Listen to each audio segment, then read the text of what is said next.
Hi everybody, I'm Kamola and today we are going to speak about types of reading questions and how can we get a higher mark, what kind of strategies do we need and what kind of tips do we have in order to get a higher marks.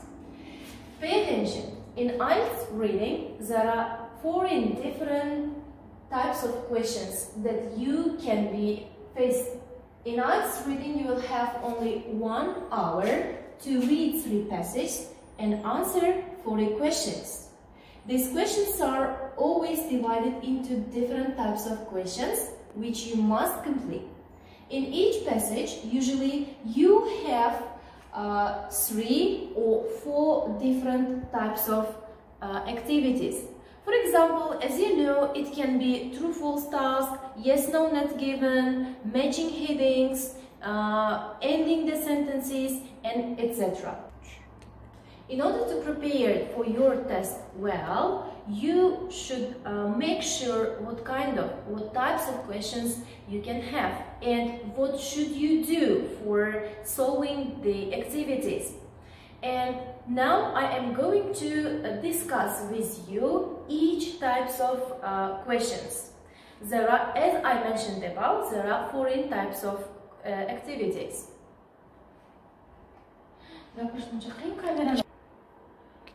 The first one is matching headings questions. Task asks you choose a heading from the list which matches a section or paragraph in the passage. And now pay attention to the skills that you should have. Understanding the aim of section.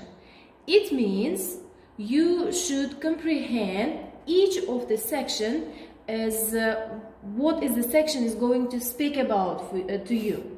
And the second one is identifying the difference between the main idea and supporting points.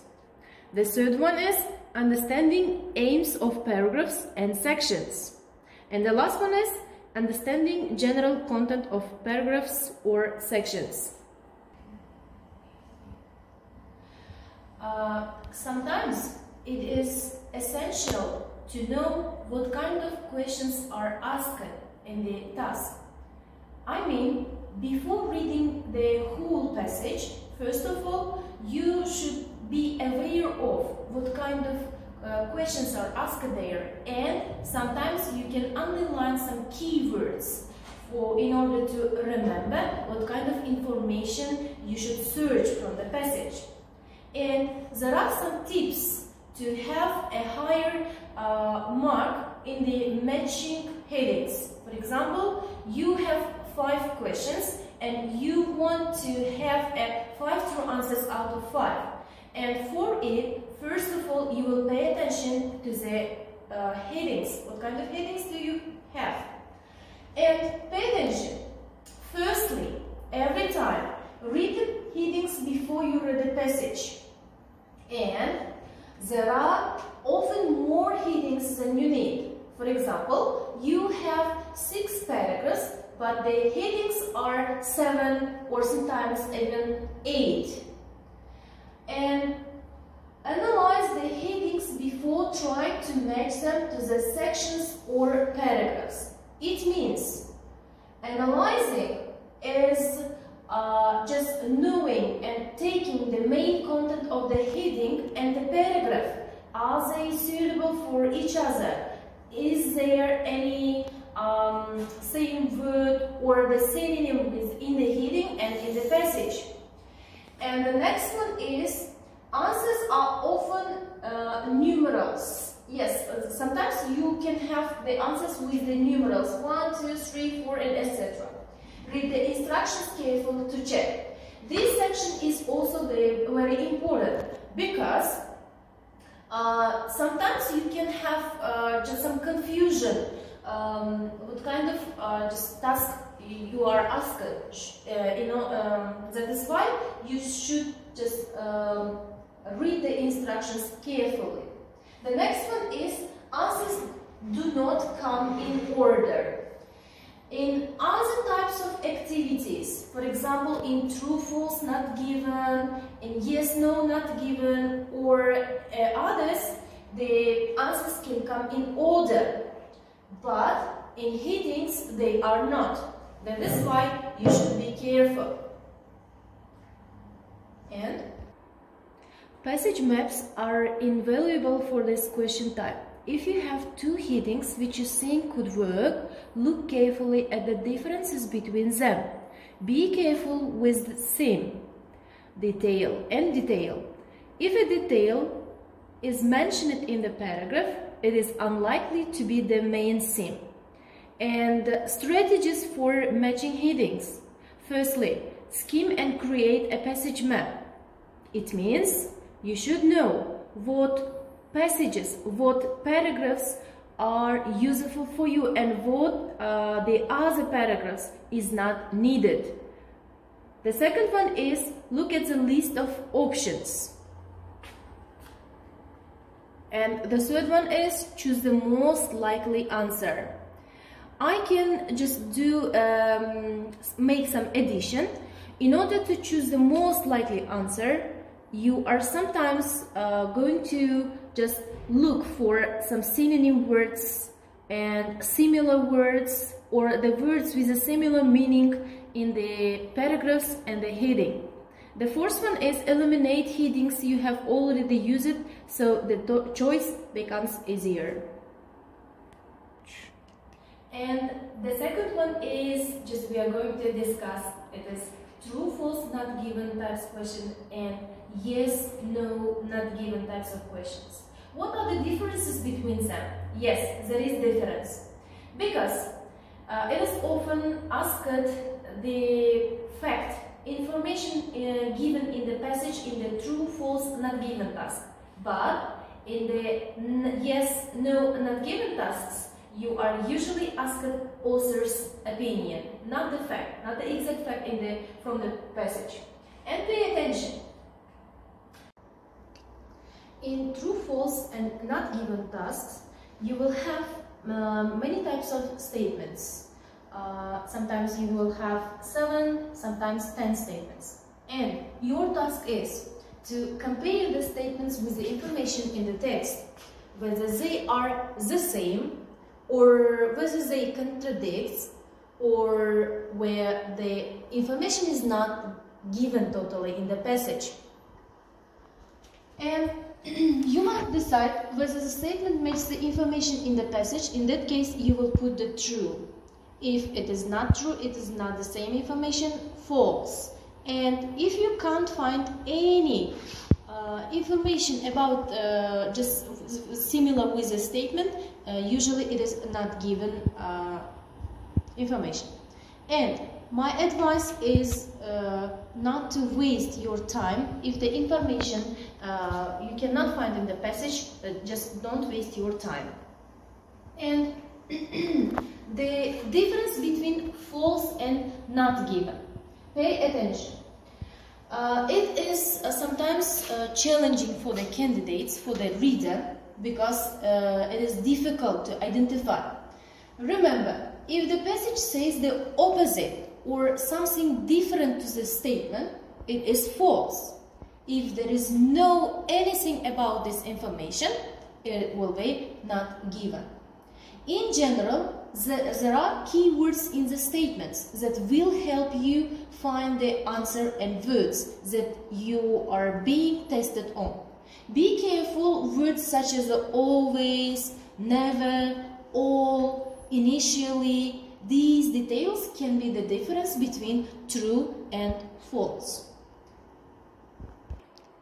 The next one is yes, no, and not given task.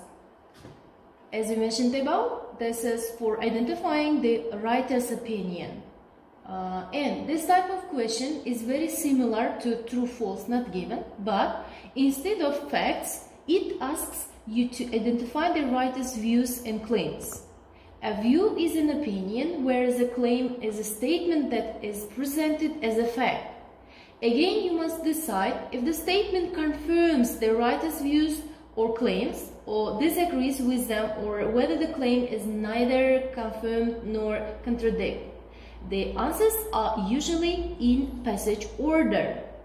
And in order to solve the methods of yes, no, not given task, firstly, analyze the statements for the keywords. Sometimes you can underline them, and the words you are being tested on should be in your mind.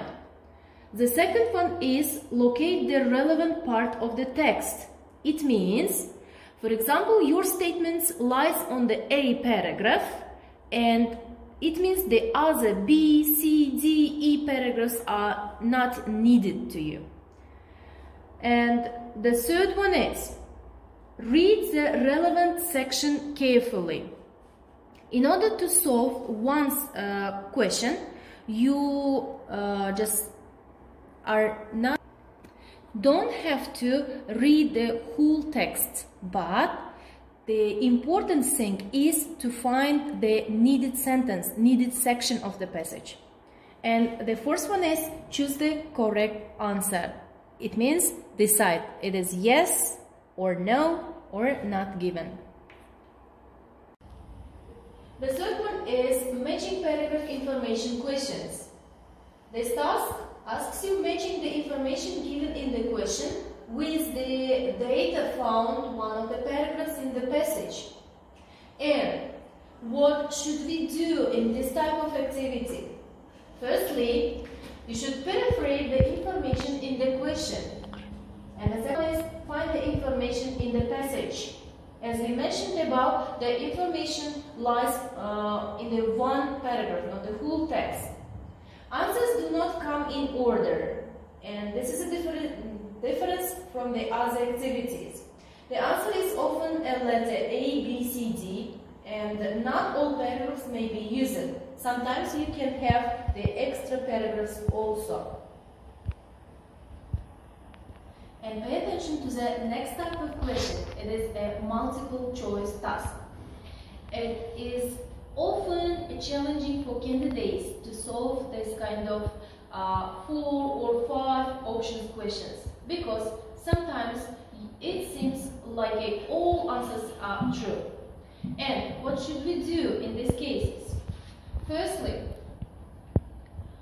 you should carefully scan the information while reading the passage.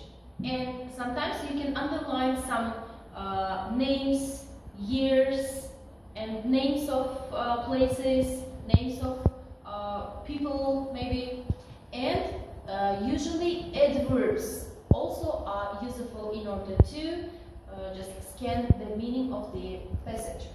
And understanding the information in the paragraphs are also very important.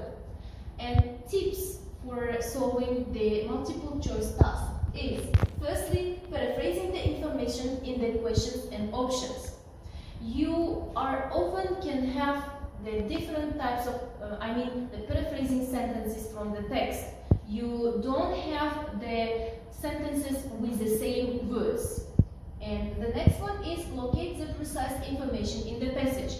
It means every time, if you want to have a 40 true answers out of 40, you should know what passages are you taking this sentence from. And the next one is pay attention every time.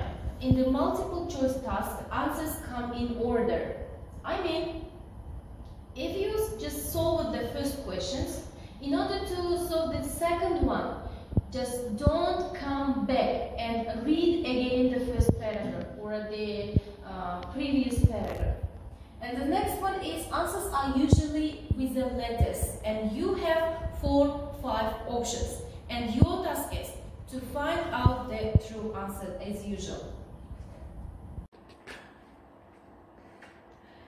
And one of the next most essential types of reading activities is choosing a title.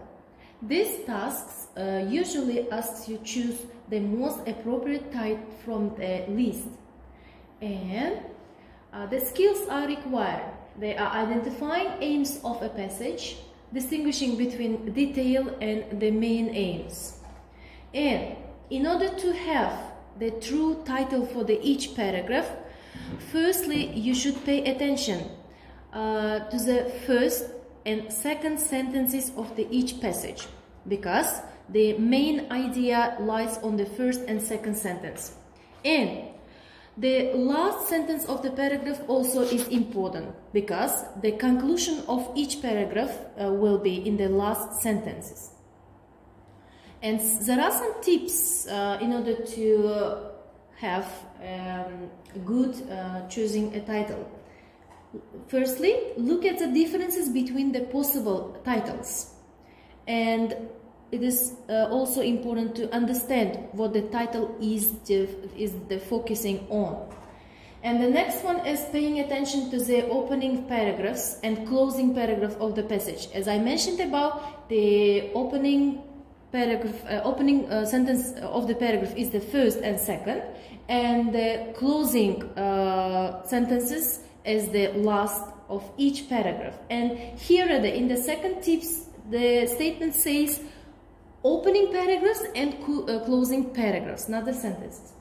And the third one is don't spend too much time on this question. It is only worth 1 point. In order to learn comprehension strategies, students need modeling, practice, and feedback. The key comprehension strategies are described below. The first one is using prior knowledge or previewing. When the students preview text, they tap into what they already know that will help them to understand the text they are about to read. This provides a framework for any new information they read. The next one is predicting. When students make predictions about the text they are about to read, it sets up expectations based on their prior knowledge about similar topics. As they read, they may mentally revise their predictions as they gain more information. Identifying the main idea and summarization is the next key to the success. Identifying the main idea and summarizing requires the students determine what is important and they put it in their own words. Implicit in this process is trying to understand the author's purpose in writing the texts. Next one is questioning. Asking and answering questions about text is another strategy that helps students focus on the meaning of the text. Teachers can help by modeling both the process of asking good questions and strategies for finding the answers in the text. Next one, making inferences. In order to make inferences about something that is not explicitly stated in the text, students must learn to draw on prior knowledge and recognize clues in the text itself. Next one is visualizing. Studies have shown that students who have visualized while reading have better recall than those who do not. Readers can take advantage of illustrations that are embedded in the text or create their own mental images or drawings when reading text without illustrations. And I am going to draw your attention to the strategies for reading comprehension.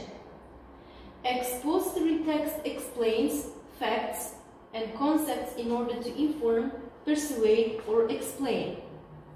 The structure of expository text is, what is it? Pay attention. This type of text is typically structured with the visual cues such as headings and subheadings that provide clear cues as to the structure of the information. The first sentence in a paragraph is also typically a topic sentence that clearly states what the paragraph is about. Expository text also often uses one of the 5 common text structures as an organizing principles. Firstly, cause and effect, problem and solution, compare and contrast, description, and time order. Today we have discussed some strategies and tips for reading tasks, for solving the questions of reading examination. And in order to conclude our lesson, I am going to say that there are some essential steps and ways in order to have it. Firstly is the predicting. As we mentioned it during the lesson, predicting the true answer, predicting the main point of the text is very important thing in the reading. And one of the next thing is the coding. What is it? Why is it? And how it is. It is also essential to know it. The next one is clarifying. What paragraph do you need? What kind of information do you need? And what are the not needed ones? You should clarify them also. And the questioning is, questioning means you should just ask for yourselves, is it true or false? Is it just appropriate or not? Is it suitable or not? This is also just the most important thing. Visualizing. While reading the text, you can imagine the content and you can imagine the information in your mind. And it is also very important. And the last one is summarizing. Summarizing, it is deciding your answer is true or not. And you can just take the main idea, main content of the passage. It is also very important thing. I hope the lesson was very useful for you. And bye for now. Bye.